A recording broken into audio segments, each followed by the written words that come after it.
I've been comparing it to the land of Narnia. And if anyone's seen the movie or knows the story, when the Ice Queen started losing her power, the ice and the snow started melting and people were smiling a little more and happier. Well, I can let you know that's what the Capitol feels like lately. Because we fired Nancy Pelosi, right?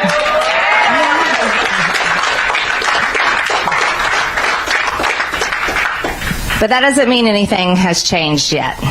And that's the reality that we're in, and I want to talk to you all about that. It's been just over a year, November 4th, since myself and a couple of members from my staff, Congressman Louis Gohmert and a couple of members of his staff were able to tour the D.C. jail. Now, that didn't just happen easily. I want you to know we spent a lot of time trying to get into the jail, trying to see what was happening in there, going to the mayor's office, going to the D.C. jail. And it wasn't just me and Louis Gohmert. Matt Gaetz, Andy Biggs, and several others, Paul Gosar, went with us too. And we were on the House floor voting one night, and I got a phone call to my office, and I was on the House floor, and it just happened to be the D.C. jail saying, oh, we can let the Congresswoman go on a tour because the D.C. City Council was going on a tour. They gave us 15 minutes notice, by the way. So we rushed over, and if anyone doesn't understand why there weren't more with me, it was literally because we had 15 minutes notice, and Louis Gohmert was the only one able to go. And we went on that tour, and my request was I wanted to see the entire jail, not just one part or another. I wanted to see all of it because I felt like I needed a good comparison of what the circumstances were. And I was appalled at much of it. Jail's not a pretty place. I think everyone understands that and knows that. And there was just not a lot of good things there. There were some great things for some of the inmates there and some of the people in the jail. They had work programs, they had training, they had church services, they had the ability to earn a way to buy things, more, better food and different things. There was ways for them to do that. There were some inmates there that were going through legal training, where there was a college, someone there actually volunteering, helping them of how they'll go through their trial and teaching them things. So there were some really good things going on, and then there were some things that I thought were extremely disturbing. I saw filthy conditions. I saw solitary confinement. And these weren't the January 6 defendants. These were other inmates. Some of them were expressing and begging to get out, saying they'd been in there for months on end. And it was disturbing to see that. We smelled a burning smell in there that pretty much smelled like drugs. But we were told, oh, they're burning their toilet paper. That's what we were told. In solitary confinement, they're burning their toilet paper. It didn't smell like burning toilet paper. It smelled like drugs. But it was towards the end of our tour, and we were being led out. And I said, hold on a minute. I haven't seen where the January 6 pretrial, by the way, pretrial January 6 defendants are being kept. And I want to see them. Well, I want you to know they fought me on that. They did not want to take us back there. But I pitched a fit, and I'm pretty good at pitching a fit. And I told them, I said, okay, I'm going to leave here and I'll go directly on CNN, MSNBC. I'll go on every news station, all of them that hate me, by the way. And I'll go in on every other good one I can, and I'm going to tell them that you refuse to show me where these people are. That you showed me the whole jail, but you refused to show me where they were. Well, they changed their mind and took us down there. And that was where we walked into the separate section, completely separate from where the rest of the population was being kept. And we went in through those open doors, and I will never forget what I saw in there. And I'm sorry if you have family members in there and been through this. But they were broken souls that looked like they had thought everybody had given up on them, and they'd probably given up on themselves and everything, and they were just couldn't believe that they were seeing us. And they broke out, some of them clapping, some of them crying. I got a million hugs. But we spent time talking with them and asking them questions. They don't receive medical treatment. Many of them are denied medical treatment. One of the men had a finger that was turned sideways from an injury that he had received on January 6th, and they refused to fix his finger. Another man was being refused to have treatment for celiac disease. Another man, an elderly guy, his whole arm was purple, and they were refusing treatment for him, and they were begging me to get help for him. And the list goes on and on. Many of them were saying that they don't get to see their attorneys, that they're denied seeing their attorneys, that they have to, you know, because of COVID and all these rules, that they have to go in solitary confinement, you know, for however many days before they're allowed to see their attorney. And the part that was shocking was it's even worse if they're not vaccinated. You know, it's bad enough in the jail if you're a pretrial January 6 defendant, but if you're an unvaccinated pretrial January 6 defendant, you're on a whole new level. You're denied Christian services, church services, communion. You're denied haircuts. You're denied many things that are just basic human rights. And that's how they were being treated, and they're denied.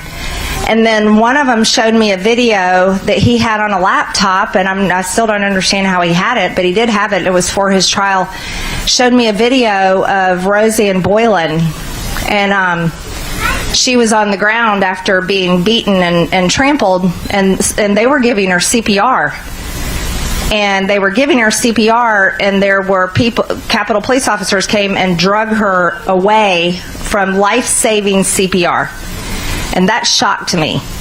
And I don't want to go into it, it's a little graphic, but they pulled her away, and I thought to myself, how could they have done that? And then our understanding is she didn't receive CPR anymore after that.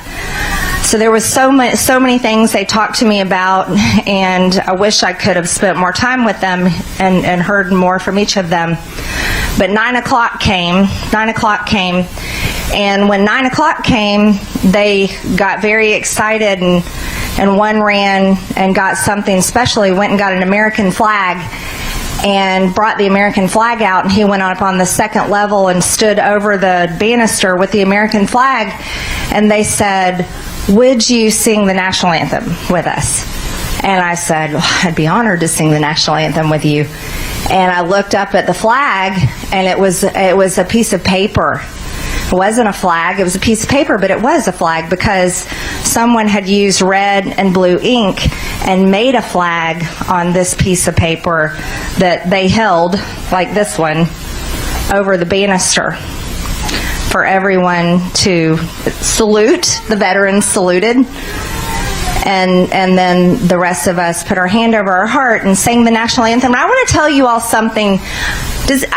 Most people, actually I would say pretty much everyone, does not sing the national anthem at 9 o'clock every single night. And these men who were being held, or still are, being held in the D.C. jail right here in this town, sing the national anthem every single night at 9 p.m. with more passion and more devotion and just more patriotism than anyone I've ever seen or heard sing the national anthem.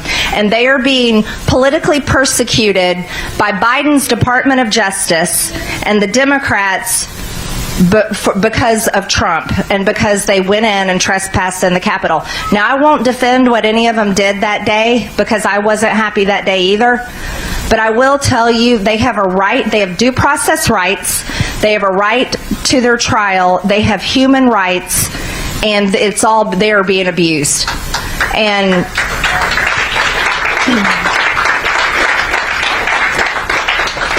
But there wasn't a dry eye in there singing the national anthem inside of a jail with people who they didn't murder anybody, they didn't rape anybody, they didn't abuse any children.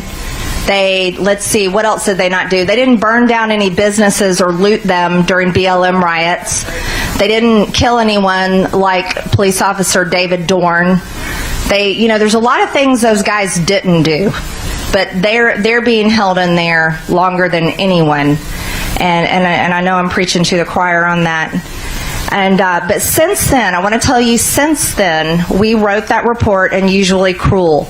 And anyone can read it. It's on green.house.gov. Green with an E on the end, green.house.gov. Anyone can look at the report and read it, and I urge you to do that. I know what that means. I'll tell you, it's Steve Bannon. They call a lot, and they usually call early. So tell them to hold on a minute. Steve can wait. I've waited a ton of times for him. So here's what's happening. Since then, we have requested over and over to go back in the jail, and we've been turned down. The mayor of D.C. has turned us down. The jail has turned us down. They won't even take my calls anymore. They won't even talk to me. As a matter of fact, the mayor won't let me in her office. But here's what's tragic. There's a bunch of Republican members of Congress that want to go.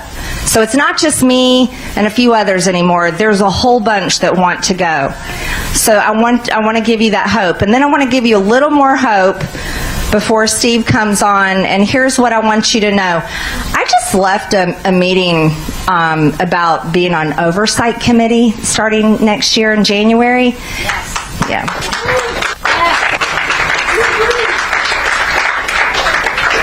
And I specifically asked about the D.C. jail, okay? And I want you to know why. As a member of Congress, I am an eyewitness to what I saw in that jail. I'm also a witness to what happened on January 6th because I was inside the Capitol. I was in the House chamber when it happened. And there's even more to it. We have jurisdiction over Washington, D.C., Congress does. And Congress funds the D.C. jail. Do you understand? Yes. And my specific questions were I want to question the Deputy Warden, Kathleen Landerkin, who all over her social media, she hates President Trump. She hates white men. I don't know why. She's a white woman. She hates Republicans. She hates anyone that supports President Trump. She hates those men in that jail. And they have complained about her specifically. But they've also complained about others that work in that jail. And they need to show up and answer my questions that I have for them. Yeah. Right.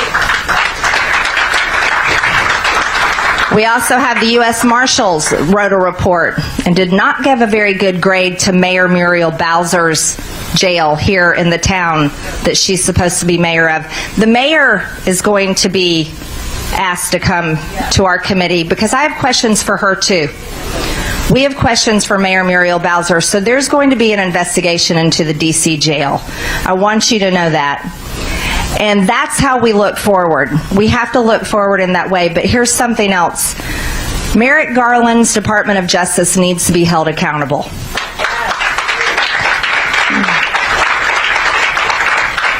And Republicans are committed to doing that when we are in charge starting in January. The Department of Justice is not supposed to be the political campaign arm of the Democrat Party funded by the taxpayers. The Department of Justice is supposed to be fair, and they have a job to do, and it's not being done well. It's being done for the Democrat Party and their political enemies. And we are very invested and interested in turning that around. So while it's still getting into wintertime and it's still dark, just listen. Things can change and things can turn around because, like I started with, it's just like the land of Narnia. And the ice is beginning to melt and the snow is beginning to melt. So hold on just a little bit longer and know that the country is praying for you all, and we really want to straighten this out. So thank you so much, everyone. Thank you. God bless you, and God bless America.